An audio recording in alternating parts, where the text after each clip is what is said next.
Climate change is already taking place today and will continue to occur well into the future. A changing climate and its impacts poses a number of challenges. It may also offer some opportunities for humanity. Hi, my name is Martin Beniston, and I'm a climatologist at the University of Genève in Switzerland. Adaptation is one means of addressing climate change and minimizing some of its impacts. It implies that societies need to adjust to current and future changes in climate. Many countries will need to adjust in different ways according to their particular geographic situation. In this respect, small island developing states, or SIDS, are in a particular situation. One of the reasons for this is that populations and infrastructure is located close to coastlines, which means that they will be particularly vulnerable to sea level rise, and possibly also to an increase in the frequency and intensity of storms. Indeed, a combination of sea level rise and storminess will impact heavily upon agriculture and coastal zones. The economic impacts of these changes will weigh heavily on the local populations of these small island states. We are here in the heart of Geneva, second to New York in terms of the number of international organizations that this city hosts.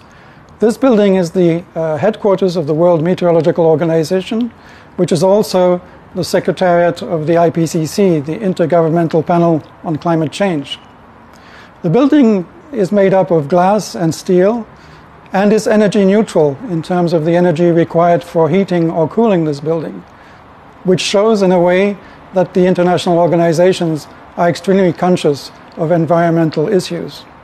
In this course, which is launched by the United Nations Environment Programme in collaboration with the University of Geneva, we will focus mainly on climate change adaptation. Most of our speakers are international experts from academia, international organizations, and non-governmental organizations. The course will be subdivided into 5 particular topics. Firstly, how can one address issues of climate change adaptation? Secondly, what is the particular situation of small island developing states? Thirdly, how can one address vulnerability and solutions to climate change? Fourthly, how can one integrate climate change adaptation into long-term policy planning? And finally, what are some of the tools that can help address climate change adaptation? This course will be illustrated by a number of case studies that will help the participants come to grips with the complexities of climate change adaptation. By the end of this course, participants should be able to answer questions such as, why is adaptation to climate change necessary? Why are small island and developing states vulnerable to climate change? How can one analyze climate risk? And why are certain countries more vulnerable than others?